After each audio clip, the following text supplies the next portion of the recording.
Buenas tardes. Hola, pues nada, buenas tardes a todos y nada, continuamos esta tarde de congreso en la cual ahora voy a pasar a presentar una mesa redonda en la que, bueno, como vamos enlazando el congreso, ahora ya vamos a hablar sobre perspectivas de futuro orientadas hacia el buen trato a las personas mayores, que es el tema principal de este congreso. En esta mesa redonda vamos a contar con tres personas, tres expertos en distintas materias. En primer lugar, bueno, cuatro, lo que pasa es que con tres ponencias. En la primera estarán Juan José Zacarés y Emilia Serra, ambos de la Universidad de Valencia. Después contaremos con el profesor Antonio Piñas, después los presentaré en más detalle. Y por último con el profesor Carlos Chiclana. No sé, paso a presentar en primer lugar pues, a los ponentes don Juan José Zacarés, que es profesor titular en el Departamento de Psicología Evolutiva y de la Educación de la Universidad de Valencia. Es director del Máster Oficial de Psicogerontología y coordinador interuniversitario del mismo y tiene diferentes áreas de especialización, entre ellas el desarrollo psicosocial en la adolescencia y la adultez emergente, así como el desarrollo personal en la adultez y el envejecimiento. Forma parte del grupo de investigación en gerontología de la Universidad de Barcelona, desde el que ha participado en proyectos sobre generatividad en la vejez. Y junto a él está la profesora doctora Emilia Serra, que es catedrática, catedrática de Psicología del Desarrollo de la Universidad de Valencia también y es profesora honorífica del mismo. A ambos les doy, bueno, aparte de otro, pues mucho también, un largo currículum en que ha colaborado pues con estos temas, sobre todo de lo que nos van a hablar hoy es del desarrollo de la generatividad en contextos residenciales, cuidadores y mayores creciendo juntos. Así que, bueno, les doy las gracias por estar con nosotros y les cedo la palabra para que puedan hacer su exposición. Gracias.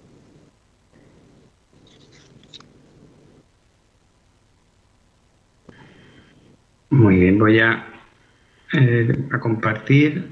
A ver.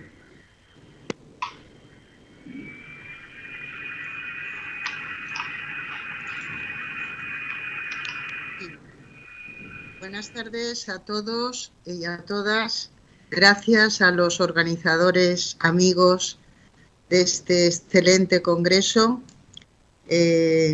Como decía un compañero de los que me han antecedido, quizá los teloneros teníamos que ir antes, hablar una tarde en la que el profesor Zarik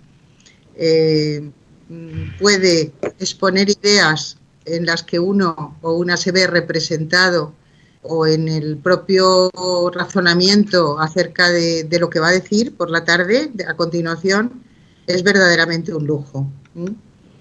Bien, vamos a compartir esta presentación entre el profesor Juanjo Zacarés y yo misma y va a ser una exposición muy sintética, puesto que disponemos entre los dos de 20 minutos.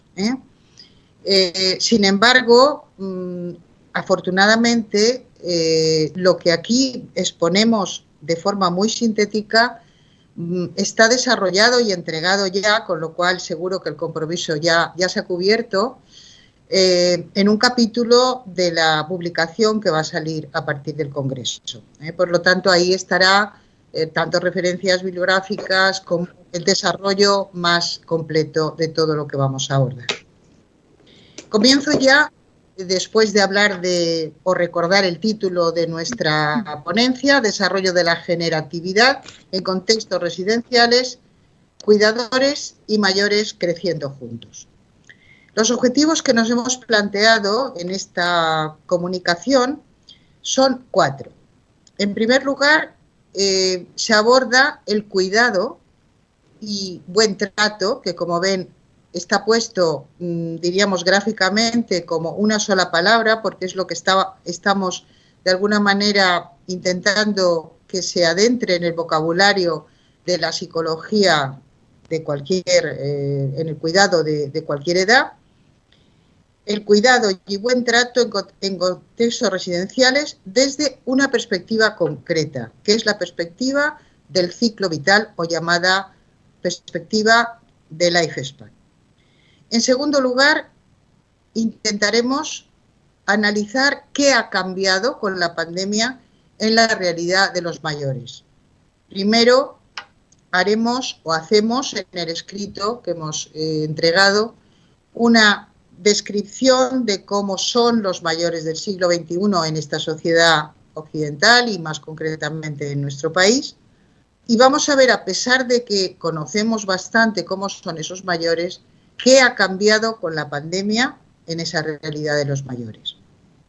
En tercer lugar, pretendemos identificar qué podemos haber aprendido para la intervención en contextos residenciales de estos cambios.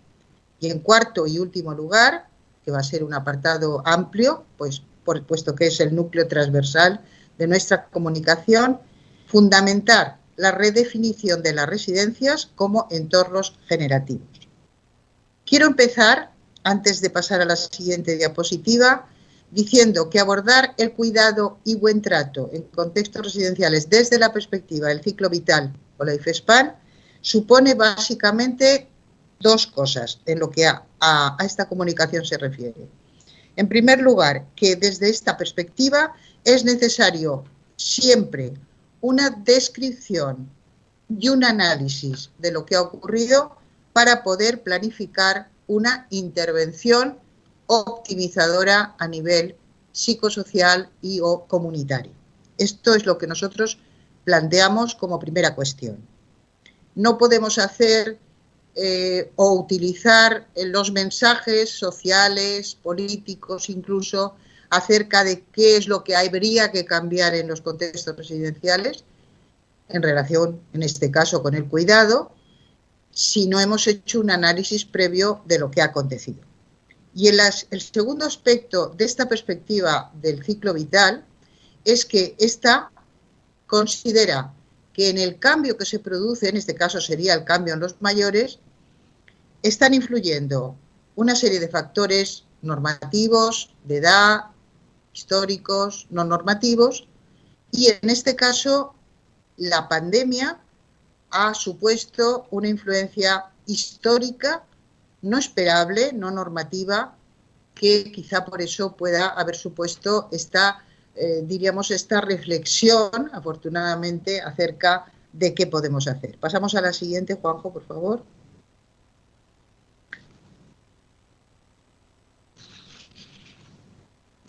¿Qué ha cambiado con la pandemia? Básicamente lo hemos reducido a 7 puntos. En primer lugar, algo de lo que se está hablando a lo largo de la tarde y concretamente ayer también se comentó, pero básicamente un mayor edadismo que viene caracterizado en este caso por la pandemia con una discriminación por edad, sea en positivo o en negativo, y la utilización de la edad cronológica como único marcador de cualquier tipo de proceso, cuando sabemos que hay aspectos como la edad biológica y su fragilidad, la fragilidad de los seres humanos mayor o menor, independientemente de la edad psicológica como adaptación a los cambios, la edad social, la edad funcional, etc. La edad cronológica se ha convertido en el único marcador. No me resisto a recordar a todos los que nos están escuchando, que sois muchos, la frase desafortunada de hace 48 horas del coordinador de la pandemia. Una persona es más duro o es peor que muera una persona de 20 años que una de 90. Segundo, la disminución de las relaciones intergeneracionales presenciales. Evidentemente esto no hay ni que explicarlo. En tercer lugar, una paradójica valoración de la salud física frente a una menor valoración de la salud integral. Es decir, parece que lo que había que proteger era únicamente la infección y sus consecuencias y, por supuesto, la posibilidad de morir. Pero se han dejado de lado aspectos de salud integral, como es lo que ha, diríamos, ocasionado, los déficits que ha ocasionado la pandemia, como el sedentarismo, los cambios en la nutrición, los problemas de sueño, etc. En cuarto lugar, un apremio de la importancia del acceso y gestión de las nuevas tecnologías. No cabe duda de que en los mayores ya existía un progresivo acceso de las nuevas a las nuevas tecnologías. En este caso, a partir de la pandemia, se ha producido realmente una urgencia además que ha afectado a todos los sectores, sean relaciones generacionales, sean relaciones sociales, sea incorporación de ocio, o sea todos los accesos a las instituciones a los que el sujeto se podía dirigir. En quinto lugar, el aumento de formas de ocio sedentario, pasivo e individual. En sexto lugar, una acumulación de pérdidas y duelos sin rituales que los acompañaran. Y esto nos lleva al séptimo cambio, la importancia que debemos dar de la mortalidad frente a la muerte biológica. La mortalidad es un tema filosófico, educativo, moral, en el que se puede trabajar en las propias residencias, se debe trabajar y sin embargo parece que ha quedado reducida ese sentido de mortalidad que podría haberse trabajado en contextos escolares, universitarios, de rituales, antropológicos, ha quedado reducida a número de fallecimientos. Por favor, la siguiente. ¿Qué es lo que podemos aprender de lo que ha cambiado? Básicamente, yo lo he reducido a las siguientes cuestiones. En primer lugar, por favor, la importancia del fortalecimiento, de la necesidad del fortalecimiento de los vínculos familiares. Es decir, la centralidad del trabajo y las relaciones padres-hijos se han visto reducidas a las relaciones padres jóvenes o de mediana edad con sus hijos por el confinamiento, tiempo de casa, tiempo familiar, conciliación laboral, trabajo online, etc. Y sin embargo, se ha dejado o se ha puesto de manifiesto la dificultad de que los vínculos familiares no terminan en la relación padres jóvenes o de mediana edad e hijos, niños, sino que deben continuar en relación con los mayores, con los padres mayores. ¿Qué ha pasado con los padres mayores? ¿Necesariamente tenían que estar en una residencia con las condiciones en las que estaban? ¿Realmente no había en las familias necesidad de apoyarles, visitarles, incorporarse a su desarrollo en los contextos residenciales? En segundo lugar, hemos aprendido, creo yo, la importancia del buen trato sistémico. Ese buen trato sistémico quiere decir que tenemos que ser capaces de tratarnos bien, cuidarnos, tanto los diferentes niveles del sistema que somos el contexto residencial con familias, con personal de todos los niveles y con los propios sujetos mayores, y un cuidado integral, que es la propuesta que hacemos, como núcleo de intervención psicosocial, para pasar de ahí a considerar la necesidad de entornos generativos. La necesidad del cuidado integral como núcleo de intervención psicosocial conlleva el que ese cambio debe incorporar lo que ha considerado un filósofo muy anciano ya, pero excepcionalmente lúcido, que es López Quintás. Les animo a que acudan a buscarlo a la red porque es muy activo en las redes, que considera que hay que tener en cuenta para cualquier análisis de la realidad 4 niveles. Nivel que tiene que ver con los objetos, ha hablado el profesor Zarik de los animales de compañía, de los muebles propios, de los ambientes estéticamente bellos, etcétera.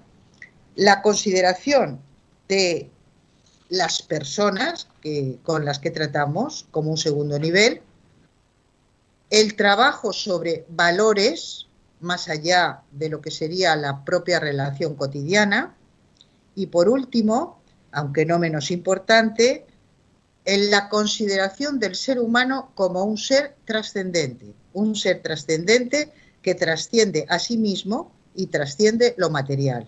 La trascendencia implica un abordaje real de las necesidades espirituales en los contextos residenciales. Por último, esto, y conlleva el paso a mi compañero, lo hemos integrado dentro de la necesidad de crear, a partir de este, diríamos, este concepto tan potente ericksoniano que es la generatividad, la necesidad de considerar los contextos residenciales como entornos generativos. Muchas gracias. Cuando quieras, vamos.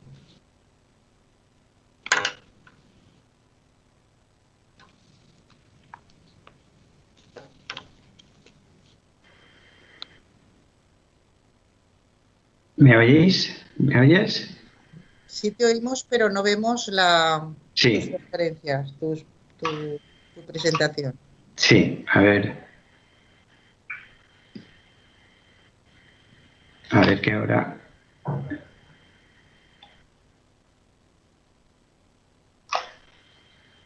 ¿Ahora se ve? Sí, pero estamos en las mías, que hemos aprendido. Sí. Vale, pues continúo, ¿de acuerdo? He pasado a la siguiente, ¿verdad? Sí. Muy bien, buenas tardes. Continúo con la presentación que ha hecho mi compañera Emilia Serrat, dentro de ese análisis del contexto actual y en ese marco del cuidado integral. Nos parece relevante introducir la dimensión generativa en el análisis de toda la dinámica interpersonal en los contextos residenciales. Sitúo brevemente en qué consiste esa dimensión generativa, puesto que es vital para el desarrollo adulto en cualquiera de sus momentos. La generatividad que introduce Erickson representa como desafío el combinar una motivación y un deseo y la implicación activa del propio yo para promover el bienestar de los demás, para el cuidado del otro distinto de mí, dejando además un legado positivo de uno mismo. Es verdad que este concepto de la generatividad surge prototípicamente como desafío en la mediana edad, pero cada vez está más claro que es relevante para toda la vida adulta, tanto en sus inicios como, por supuesto, como veremos ahora, durante la etapa de envejecimiento. Es señal de madurez psicosocial y está fuertemente asociada al bienestar psicológico. Lo que nos interesa en esta presentación es reflexionar en torno a cómo introducir esa generatividad y especialmente cómo seguir siendo generativos en el periodo de la vejez.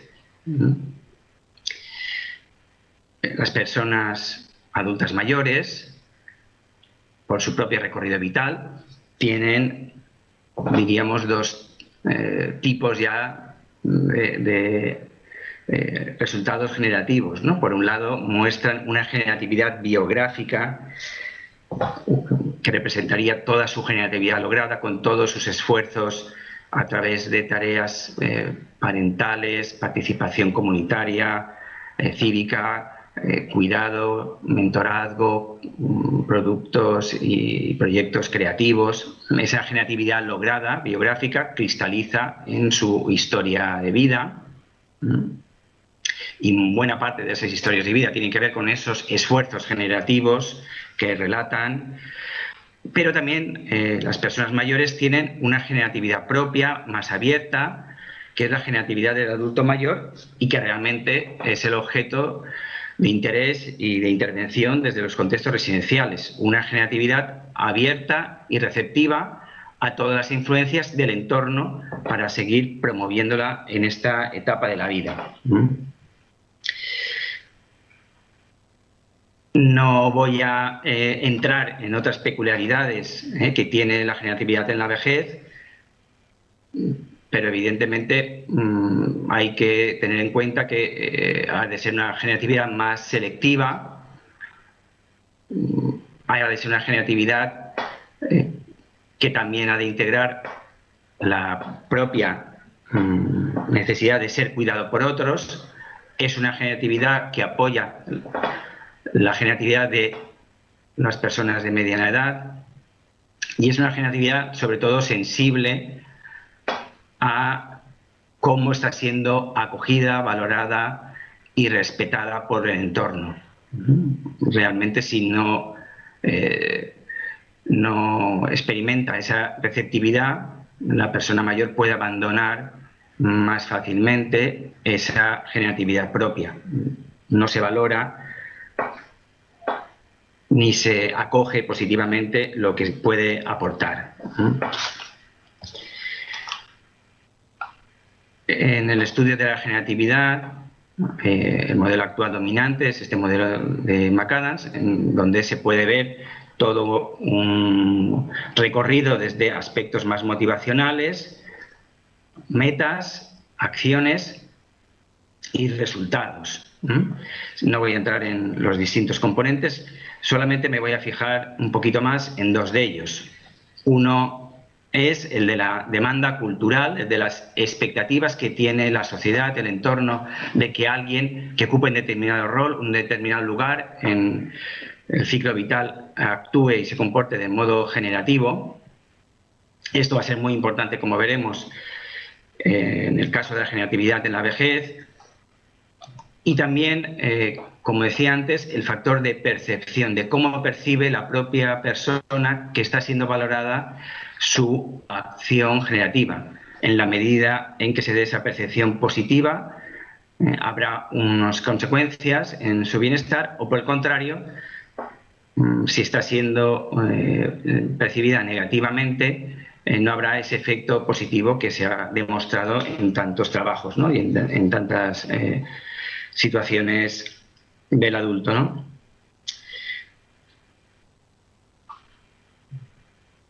Me voy a fijar un poquito, como decía, en la demanda, en un trabajo que hicimos con mayores en la comunidad, que se realizaban distintas actividades de envejecimiento activo, en ocio, en universidades para mayores, como voluntarios. Les preguntábamos, en esta cuestión abierta, por esa cierta demanda percibida, ¿no?, cultural.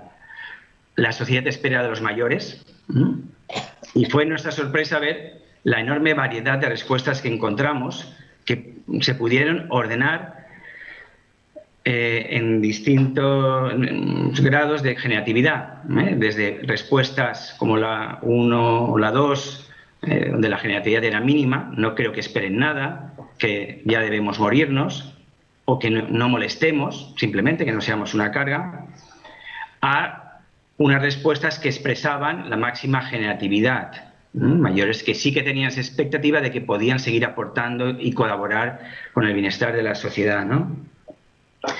En medio habían algunas situaciones donde sobre todo los mayores expresaban que percibían que tenían que ser activos, que tenían que ser personas que se cuidasen a sí mismas, y ocasionalmente nombraban para ayudar a los más jóvenes.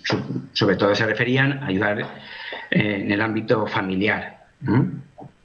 Bien, realmente, si esta es la demanda cultural que se percibía entre los mayores en la comunidad, podríamos preguntarnos qué demanda cultural hacia un comportamiento generativo tienen los mayores en la residencia.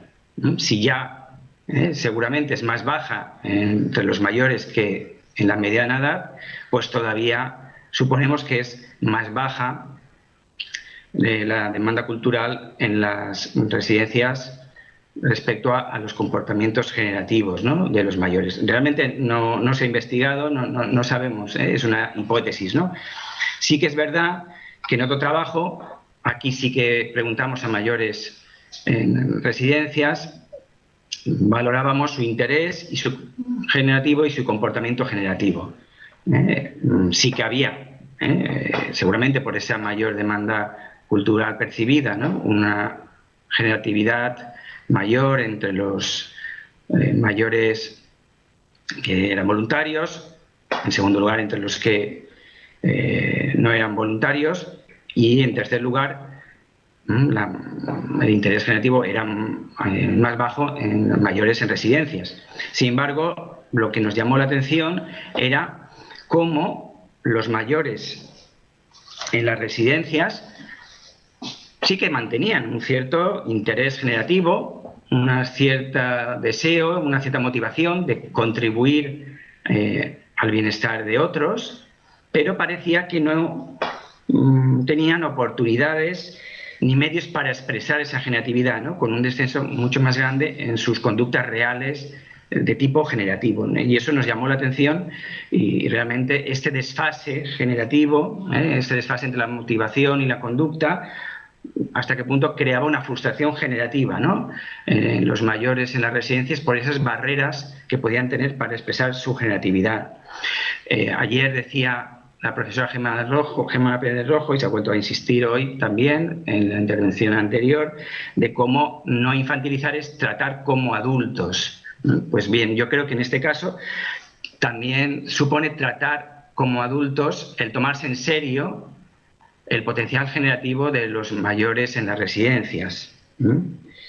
Tomárselo tan en serio como el de cualquier otra persona adulta, porque vemos los enormes beneficios para su desarrollo en todos los aspectos. Incluso podríamos conectarlo, ¿no?, con esos efectos neuroprotectores que va a tener, ¿no?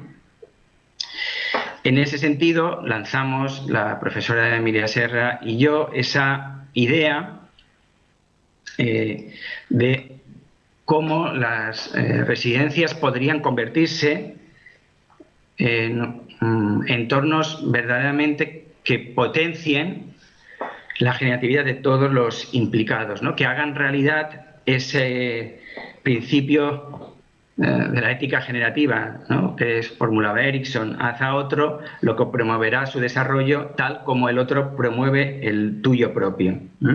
Y aquí no es que se actúe solo para promover la generatividad de los adultos mayores residentes, sino para incidir y potenciar en la generatividad de todos los colectivos que están implicados en la residencia, porque todos son adultos y en todos existe ese desafío generativo, ¿no?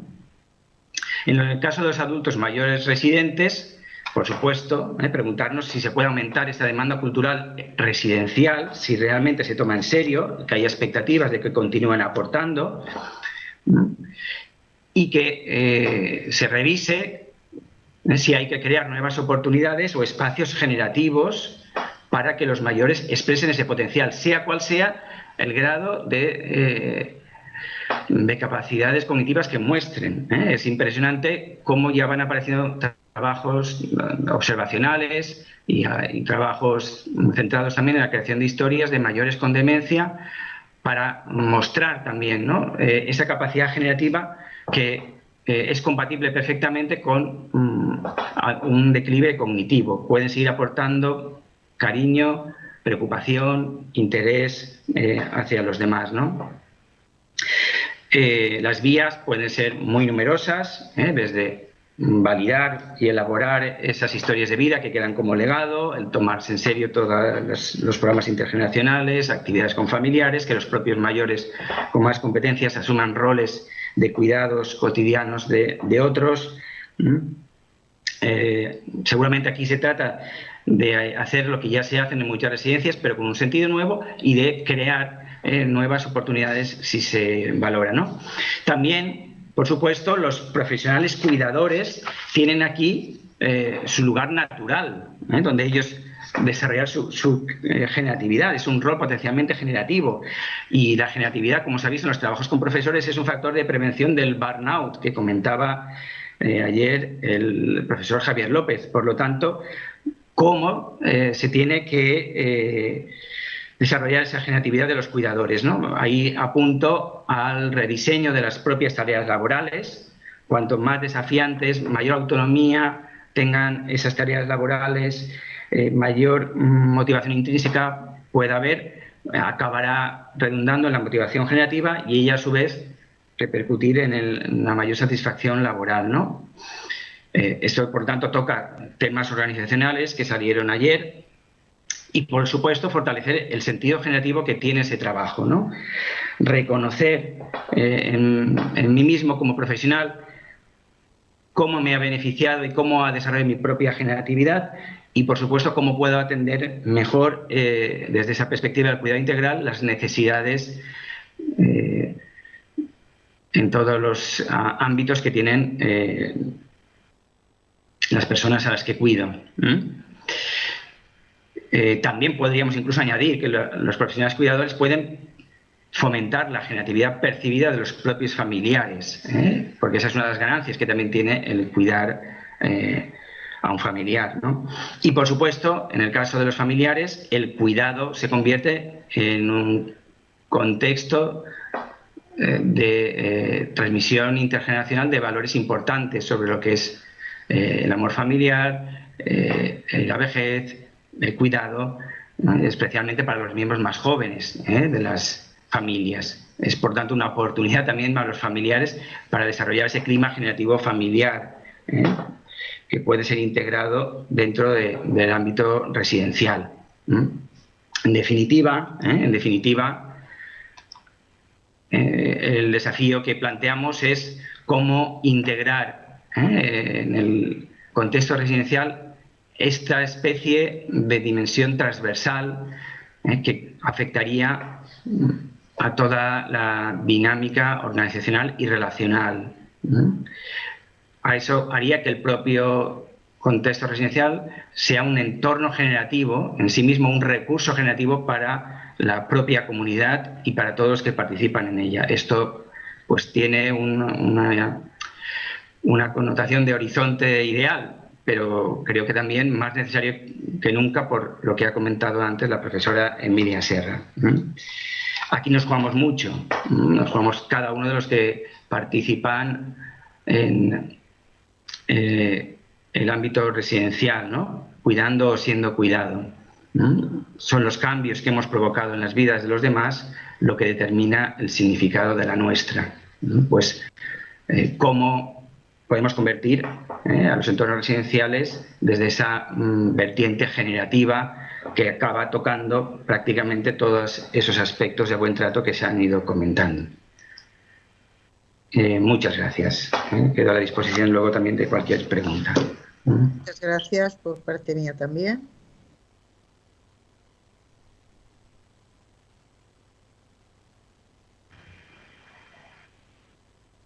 No tenía el micro, perdón. Muchísimas gracias, Emilia y Juan José. Pasamos a presentar al siguiente ponente para esta mesa redonda que va a hablar sobre... Sí, perdón. La tengo puesta. La tengo puesta. Ahora no salía. Bueno, muchísimas gracias, Emilia y Juan José. Paso a presentar al siguiente ponente, que es el profesor don Antonio Piñas Mesa, que es profesor adjunto de Antropología y Ética en nuestra universidad, en la Universidad CEU San Pablo, y en la Universitas Señoribus del CEU. También es miembro en el Instituto de Humanidades Ángel Ayala CEU. Es doctor en Filosofía y también es docente, miembro del Instituto Emmanuel Monel de Pensamiento Personalista. Colabora en el Consejo de Redacción de la colección Sinergia y de la revista Quién de Personalismo. Además es editor de libros como El humanismo médico en Gregorio Marañón en nuestra universidad, en el CEU San Pablo, y otro sobre la antropología médica de Pedro Laín, entra algo en el CEU Ediciones también. Él nos va a hablar sobre la ética en el siglo XXI y el buen trato a las personas mayores. Gracias, Antonio.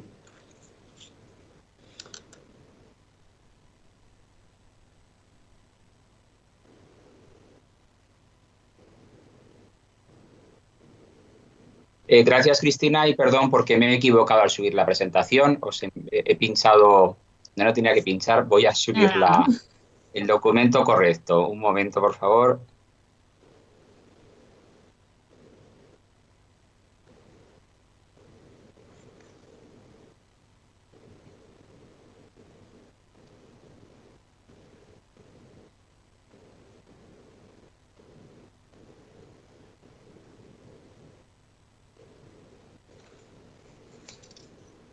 Espero que al seleccionar se quite esta. Es que no sé cómo quitar la que he colgado por error.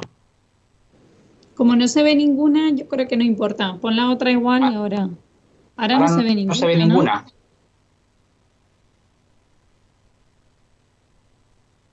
Claro. Vale.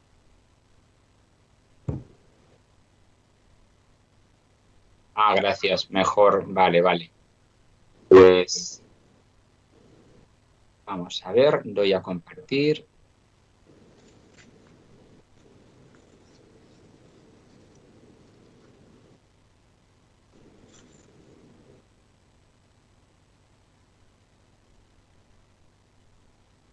Sí.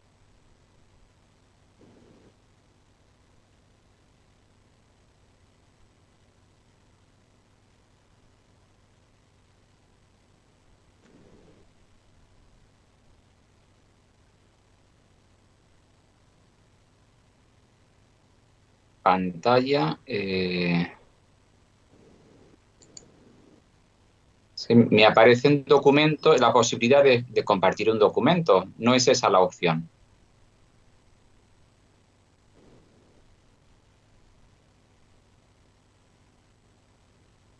Vale, pero eso no es... Ahí sale el escritorio. Vamos a ver. Bueno, si quieren ir haciendo alguna pregunta, luego nos la van a pasar a través del chat y podremos luego hacer alguna con respecto a los ponentes de esta mesa redonda. Si alguien quiere ir haciendo alguna pregunta. ¿Sí? ¿Ahora se ve?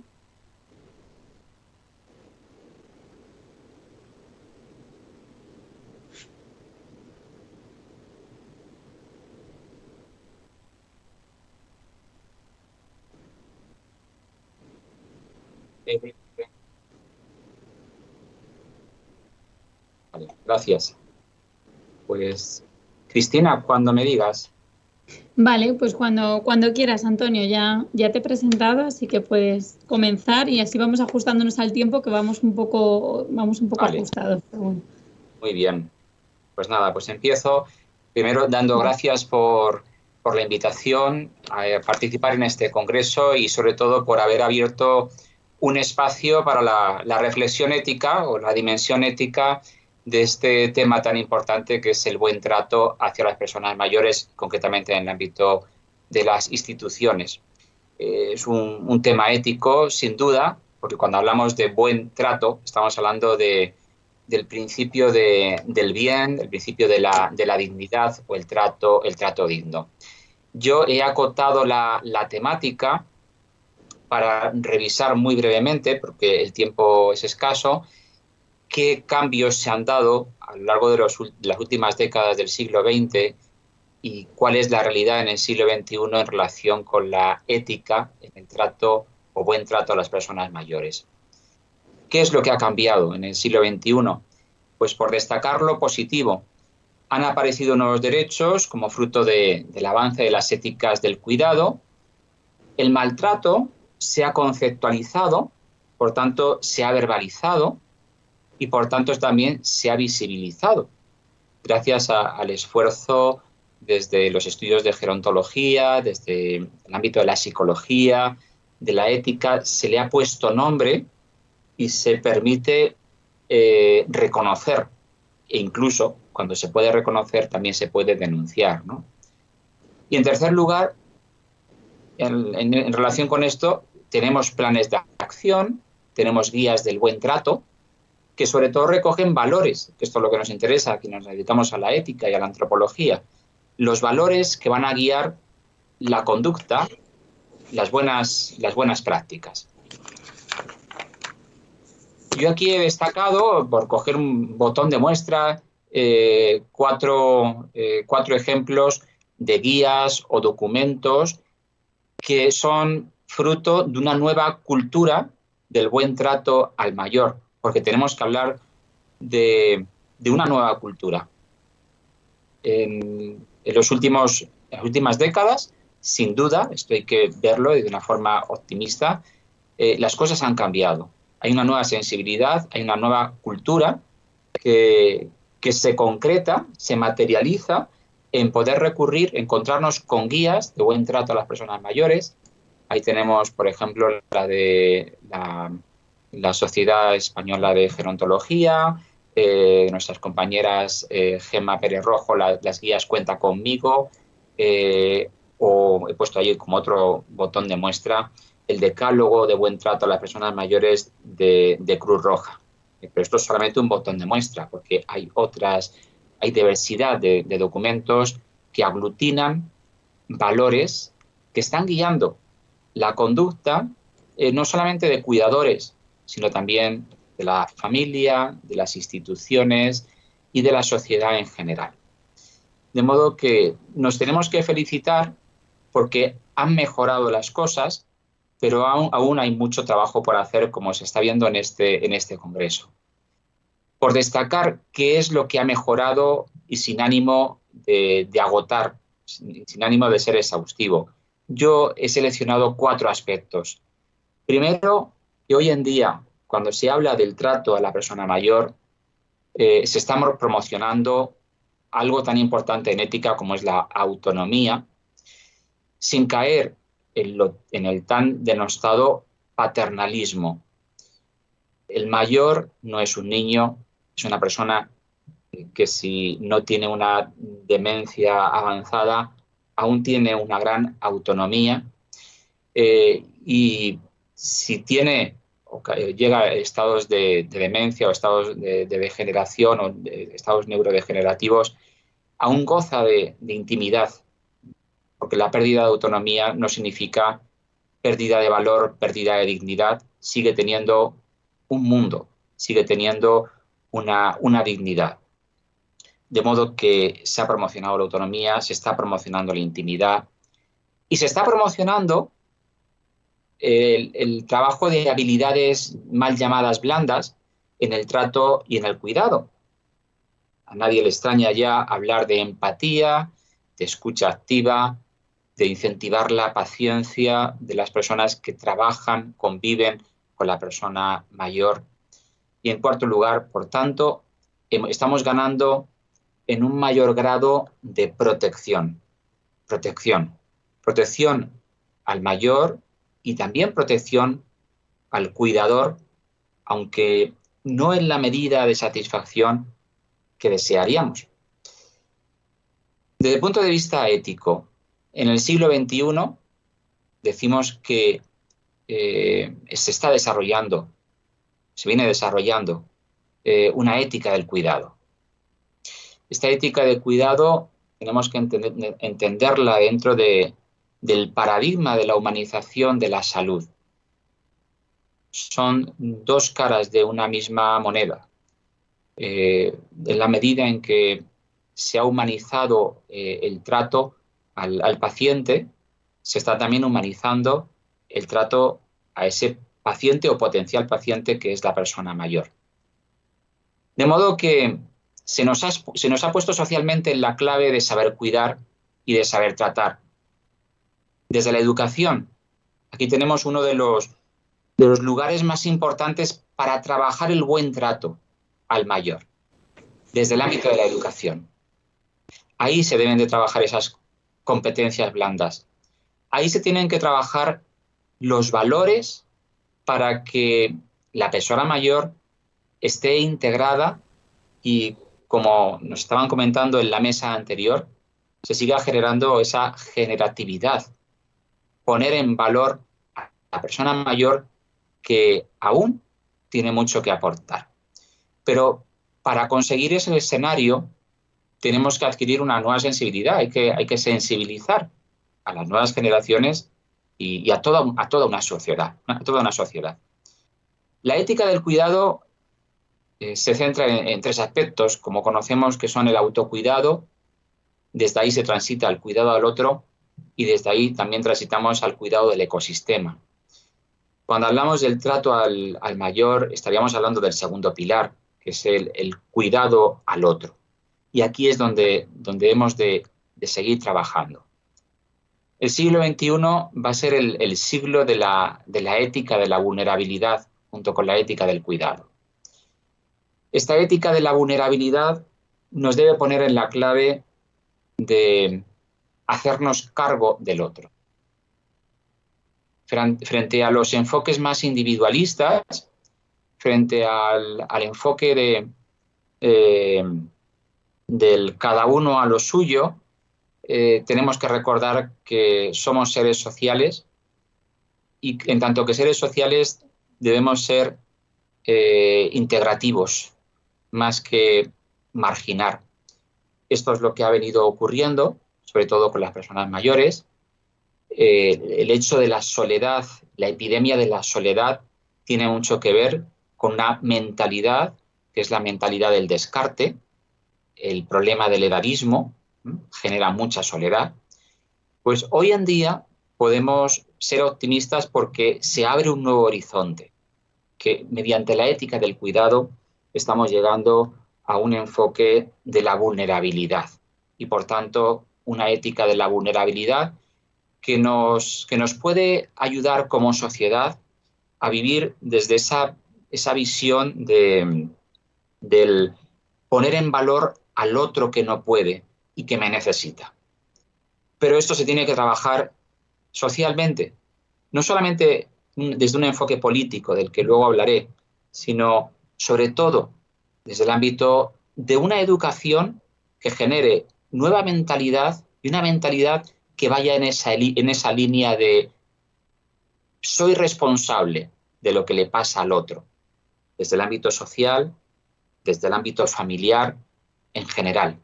Esa debe ser la nueva mentalidad si queremos que el buen trato al mayor sea algo integrado culturalmente. Pero si queremos seguir con otro paradigma, que es el paradigma del descarte, no tenemos que hacer ningún cambio. Tenemos que seguir trabajando en esa línea de cada uno a lo suyo, una ética del individualismo, pero por ahí llegaremos a esos escenarios que no nos gustan, que no nos han gustado y que son los que han promovido la ética del buen trato. ¿Qué podemos conseguir con este enfoque de la ética de la vulnerabilidad? Pues sobre todo conseguiremos una corresponsabilidad. Frente al individualismo, un sabernos responsables de lo que está ocurriendo a la persona que vive puerta con puerta, que posiblemente viva sola y que muchas veces, como llegan noticias, muere sola y se descubre su muerte después de mucho tiempo. Por otro lado, ¿qué podemos conseguir con este enfoque? Podemos conseguir integrar y podemos conseguir bien tratar a la persona en situación de vulnerabilidad. Cuidar o tratar son cosas distintas. Lo exigible, incluso desde un punto de vista legal, es el bien tratar al otro. Cuidar, solicitar que alguien nos cuide, es algo accidental en la vida, algo que puede llegarnos, una necesidad que podemos tener, pero lo que desde el punto de vista ético y legal es exigible es que haya una actitud de buen trato, descartando el edadismo, descartando la marginación y descartando todas aquellas actitudes que generan soledad y generan dolor a nuestros mayores. Antes nos comentaba Cristina, bueno, no vamos a hablar de política. Yo sí tengo que hablar de política, pero no podemos hablar de política sin hablar antes de lo que hemos ya hablado. La educación de la sociedad, la educación de una sensibilidad social. Los políticos no nos llueven del cielo, igual que las personas que se dedican a la asistencia, las personas mayores no llueven del cielo. Tanto los políticos como los cuidadores son hijos de nuestra sociedad. Y los hijos de los mayores son fruto de una sociedad. De modo que cuando alguien llega a la política o cuando alguien llega a una actividad del cuidado, llega con una mentalidad, llega con una sensibilidad que se ha trabajado en la escuela y que se ha trabajado socialmente. Tenemos que promover una ética del cuidado, es tanto como promover una sensibilidad, unos valores que permitan que cuando lleguemos a nuestra profesión de cuidadores o cuando tengamos que desarrollar políticas, tengamos ya esa sensibilidad. No sé si se entiende la idea, las cosas no se pueden empezar por el tejado. Los cuidadores que maltratan han pasado por un proceso educativo. No sabemos cómo han llegado ahí, sí lo sabemos. Han tenido un proceso formativo. Se les ha formado en valores, se les ha formado en empatía, se les ha formado en el buen trato. Hoy suponemos que sí, pero para eso ha habido que hacer un gran trabajo. Si queremos que los cuidadores del futuro trabajen en clave de humanización y trabajen en clave de buen trato, esto no nos va a llover del cielo. Esto depende de programas educativos, desde la educación primaria, secundaria y, cómo no, la formación profesional y universitaria, en la que el futuro profesional del cuidado no abandone las aulas sin haber escuchado hablar de humanización y haber puesto en práctica habilidades de humanización. Con respecto a nuestros políticos, no puede haber políticas del cuidado si los políticos que se encargan del gobierno no están en clave de cuidado y en clave de humanización. Que sean las políticas del cuidado es algo que está definido, no es algo que esté por inventar, pero sobre el papel esto quedará muy bonito si al mismo tiempo no existe esa sensibilidad. Voy acabando, me quedan 5 minutos. Sin duda que las políticas del cuidado han progresado, pero hoy siguen siendo deficitarias. Esto es un hecho. Los expertos en maltrato a la persona mayor nos dicen que hay aspectos estructurales que pueden ser indicativos del maltrato. Por ejemplo, la escasez de políticas y recursos sociales para permanecer en el domicilio. Yo quiero acabar con esto, pero no quiero acabar de forma pesimista. Esto es una posibilidad de maltrato, que la persona mayor no tenga opciones, que quienes cuidamos a nuestros mayores no tengamos opciones para personalizar cómo la persona mayor quiere acabar su vida, dónde quiere acabarla, cómo quiere vivir sus últimos años. No tener alternativas es una situación de maltrato. Por eso, si queremos personalizar nuestro modo de vivir, nuestra vejez, se me tienen que dar alternativas. Escoger si quiero ir a una residencia o no. Y si quiero ir a una residencia, que en esa residencia yo pueda vivir desarrollando mi proyecto de vida, concretamente mi proyecto de vivir mi vejez en propio. Tanto las personas que ahora mismo tenemos a nuestros mayores y nos vemos en la tesitura de decir qué hacer con nuestros mayores y cómo ayudar a nuestros mayores, nos vemos con la ausencia de estas políticas de cuidado que no sean las deficitarias políticas del cuidado que tenemos. Esto atenta contra nuestros mayores. Esto atenta contra nuestros mayores porque no pueden elegir dónde y cómo vivir su vejez. Y esto es un problema que quiero acabar con una palabra positiva. Esto se puede atajar y en este congreso se han hablado se ha hablado de muchísimas soluciones que ya son realidades para que el hecho de tener que elegir irme de mi casa para vivir en una residencia no sea la única alternativa, y que si la alternativa es esa, yo pueda vivir en un entorno agradable, sensible, donde no tenga un trato estandarizado, sino un trato personalizado. Esta debe ser la clave que nos exige un arte del cuidado y una sensibilidad del cuidado. Un trato personalizado, un trato centrado en el paciente. Esto no solamente son palabras bonitas, sino que tiene que ser algo que se concrete en la educación, en las técnicas y en las políticas del cuidado.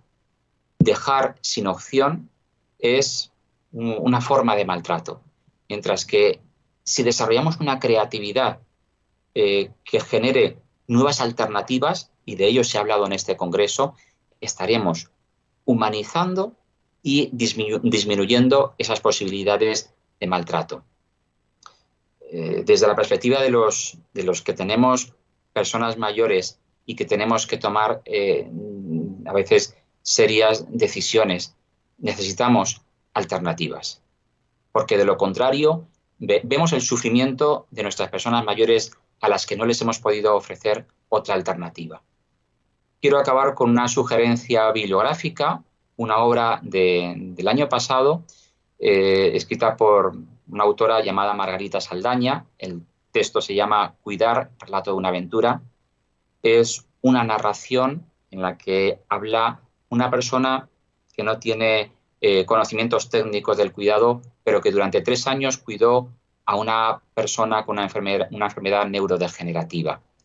En la obra se habla de esa creatividad, esa estética y esa sensibilidad y ese aprender con el mayor cómo el mayor quiere ser cuidado.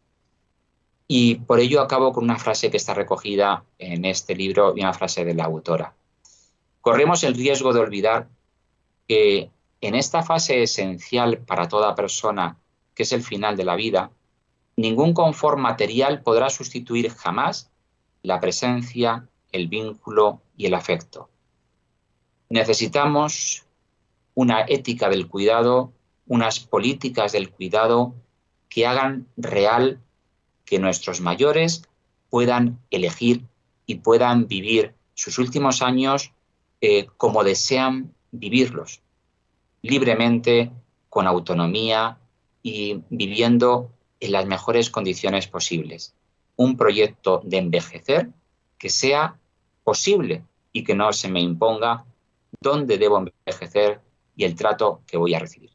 Muchas gracias por la escucha. Muchas gracias, Antonio, por tu presentación y hablarnos sobre estos temas y traer también la ética que es muy necesaria para poder enfocar bien pues, todo este buen trato, ¿no? Y paso por último a presentar al último ponente de esta mesa redonda para ir rápido, ya que vamos un poco más de tiempo, que es el profesor, es psiquiatra, médico, Carlos Chiclana, que nos va a hablar sobre afectividad y sexualidad en el entorno residencial. Es doctor en medicina, profesor de psicopatología en esta universidad, CEU San Pablo, doctor, es psiquiatra por la Universidad de Navarra, especialista en psicoterapia, y ha trabajado pues con numerosas asociaciones, sobre todo pues españolas, también internacionales. También imparte clases y cursos de posgrado en la Universidad de Navarra, en la Universidad Cardenal Cisneros, en la Universidad Católica de Murcia, y ha trabajado en el Centro Médico Psicosomático de Sevilla y en la Clínica de la Universidad de Navarra. Además es presidente de la Asociación de Psicoterapia Cognitivo-Analítica en España y miembro de varias sociedades científicas como la Sociedad Española de Psicoterapia, la Sociedad Española de Medicina Psicosomática y World Association for Sexual Health, que es más o menos pues el tema que sobre todo va a tratar aquí hablando sobre personas mayores. Gracias, Carlos, por estar con nosotros esta tarde en el Congreso. Muchas gracias, Cristina, y mucha ilusión de estar aquí con todos y poder aportar algo de formación e información sobre este aspecto, que me parece que es de mucho interés y que integra muy bien con lo que acaba de decir el doctor Piñas, del vínculo, el afecto, la presencia. Porque sí, con una perspectiva amplia podemos considerar pues, la vivencia de la sexualidad y de la experiencia erótica como la integración de diversas dimensiones que van a facilitar un espacio psicológico compartido, con la presencia de la corporalidad de dos personas, la respuesta sensible, los cuidados, la vinculación afectiva, la capacidad de abandono en el otro, la mentalización, la empatía, el bienestar, la reciprocidad, la sensibilidad. O sea que vale la pena que entendamos lo afectivo sexual de una manera amplia, con una mente y una perspectiva grande, de forma que están presentes distintas dimensiones, como la biología, y con todo su funcionamiento hormonal, neurológico, los demás aparatos implicados, los cuidados que se establecen en esa diada relacional, el estilo de apego que condiciona el modo en el que nos acercamos a la otra persona, la vinculación y el compromiso que pretendes con esa relación.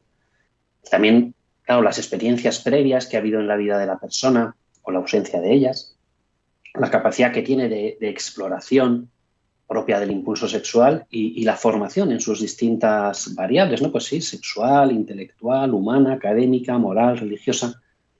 De manera que esto lo podríamos aplicar en cualquier edad. O sea, todo esto está presente también en las personas mayores. Porque la sexualidad y el deseo de intimidad son esenciales a lo largo de la vida del ser humano, desde la infancia hasta su término.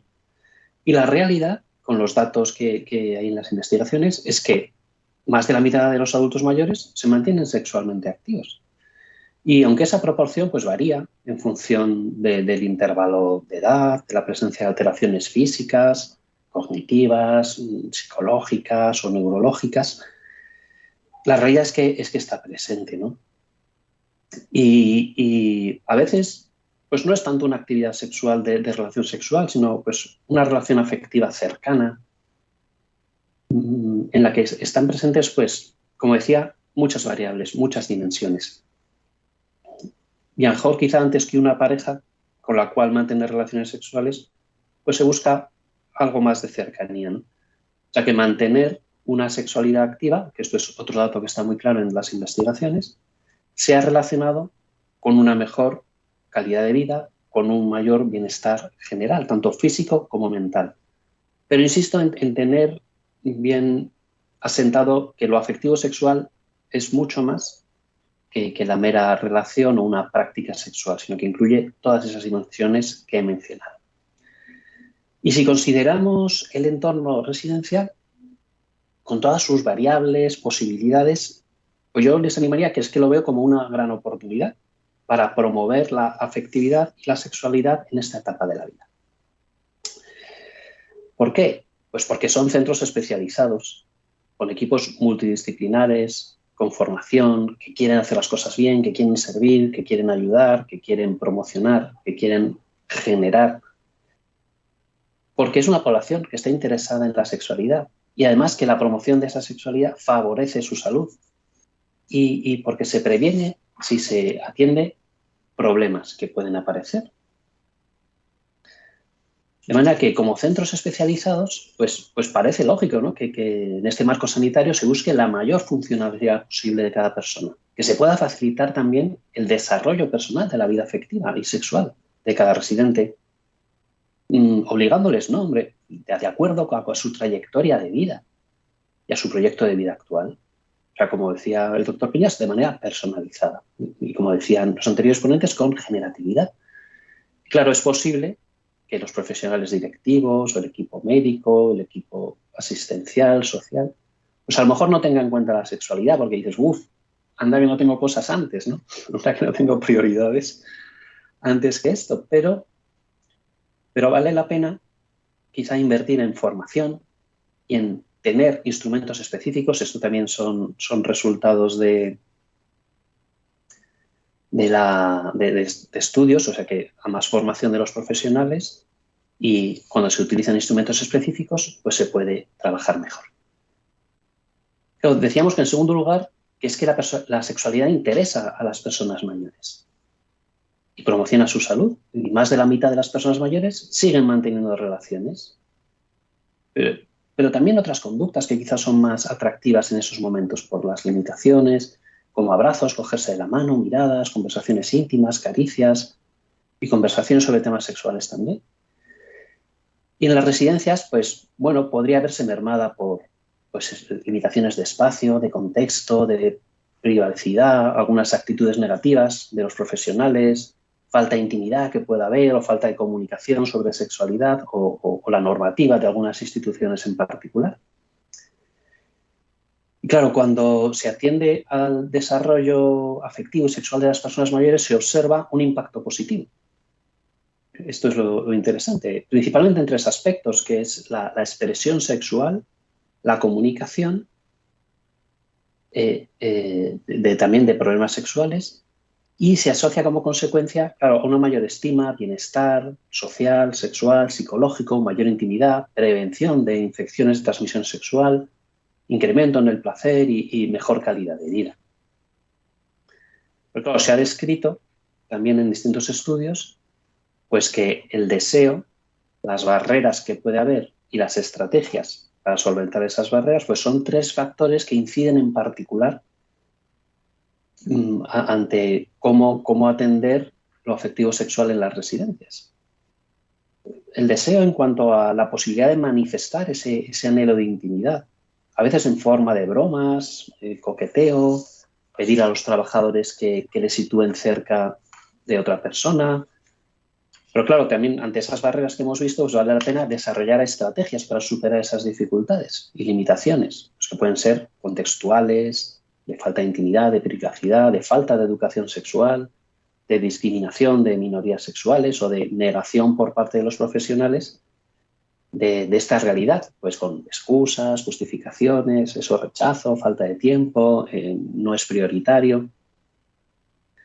De manera que también, como veíamos en cuarto lugar, que se pueden prevenir situaciones problemáticas. Todo aquel que ha trabajado en residencias, pues se habrá encontrado con situaciones problemáticas. Entre los residentes, de los residentes hacia los trabajadores, de los trabajadores hacia los residentes. Y claro, uno de los factores asociados a esta problemática a veces es esa hipersexualidad que se puede dar en algunas demencias o en algunas patologías neurológicas, con conductas de desinhibición. Y ante estas conductas que pueden ser más médicas o ante otras que pueden tener un factor más psicológico o de alteración de la personalidad o de cosas mal hechas, pues claro, los profesionales a veces pueden experimentar sentimientos pues, de ira, vergüenza, impotencia, rechazo. Y ante esto, pues ha habido también estudios que se ve que hay 4 posibles métodos de atender esto. Uno sería, pues bueno, sin más estar en guardia, protección reactiva, cuando ocurra algo actuamos, sin más reforzar a los profesionales. O el cuarto, que sería el más interesante y el que ha mostrado más eficacia y más eficiencia, que es la protección proactiva. Este es el más adaptativo porque tiene en cuenta que las personas mayores siguen activas sexualmente y afectivamente y lo perciben como algo sano y forman en ello a los profesionales, de forma que se interviene antes y se previene. Y como habéis visto, pues tanto hacia los profesionales como hacia los residentes, la formación es importante. Y podríamos coger alguno de estos modelos de educación sexual, que lo mismo son aplicables también a muchas edades. ¿Cuál es el principio más beneficioso? Pues el que sale abajo del todo, el integrador centrado en la persona. Que como pueden ver ahí, pues tiene unas características, pero que favorecerá que los residentes, los familiares, el equipo asistencial se encuentre en constante formación progresiva sobre la sexualidad y, como ha salido tantas veces en este congreso, para esa persona concreta, porque a una le puede interesar mucho, a otra no le puede interesar nada, una es más afectuosa, otra es menos, a una le gusta el contacto físico, a otra no, de manera que se pueda aplicar también la atención personalizada en este campo. Así, pues el diseño de planes de intervención en las residencias con el objetivo de facilitar la vida sexual afectiva, insisto, con ese modelo amplio de los adultos mayores, pues va a repercutir en una mejor calidad de vida. Y sí, pues será necesario también atender algunas cuestiones específicas. Pues, considerar que es algo beneficioso, que interesa también en esa edad, tanto a varones como a mujeres, para que no haya ese sesgo por sexo o por género. Y a la vez, Perdón. teniendo en cuenta que... Sí. Carlos, perdona un momento. ¿Estás pasando de presentación con diapositivas o no? Sí, claro, desde el principio. Vale, pues es que no se ve, por eso te pregunto, por eso te lo estaba Ah, claro, pues os habéis perdido todo. No, yo sí lo he visto, ¿eh? El paso de diapositivas sí que... A ver si se soluciona. Ahora vemos la primera diapositiva, entiendo. Antonio, ¿tú ves lo mismo? No, yo veo la de integrador centrado en la persona. Carlos, ¿esa es la que estás presentando? Sí, que es la penúltima, claro, ya solo quedan las conclusiones. Sí, es la que yo estoy viendo. Bueno, ya da igual.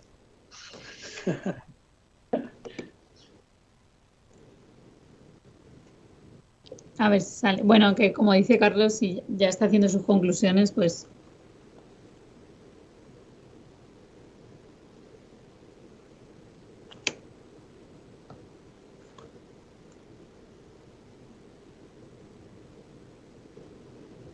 Ahora sí que se ve.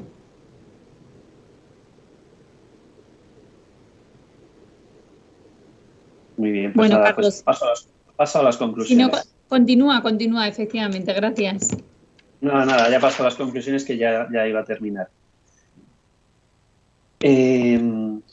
Bueno, termino con había algunas variables a las que atender, que son las limitaciones físicas, la amplitud del grupo social, el lugar de residencia, la cultura en la cual se convive, el sentido de pertenencia al grupo, el estilo de comunicación, el nivel de educación, la inteligencia, tener pareja o la forma física, son variables que se han encontrado que son significativas a la hora de atender esta realidad.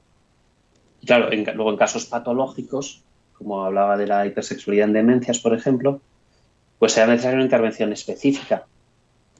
Y también respecto a las infecciones de transmisión sexual, que uno puede decir en las personas mayores, en las residencias, pues sí, también es importante los médicos y las enfermeras principalmente que estemos más pendientes, porque hay una menor preocupación, se da un no uso del preservativo aunque se tengan relaciones esporádicas o con otras personas desconocidas, o se consuma prostitución a veces, y de hecho hay estudios recientes del año 2020 donde hay un aumento de las infecciones, ¿no?, de clamidia, de sífilis, en porcentajes importantes.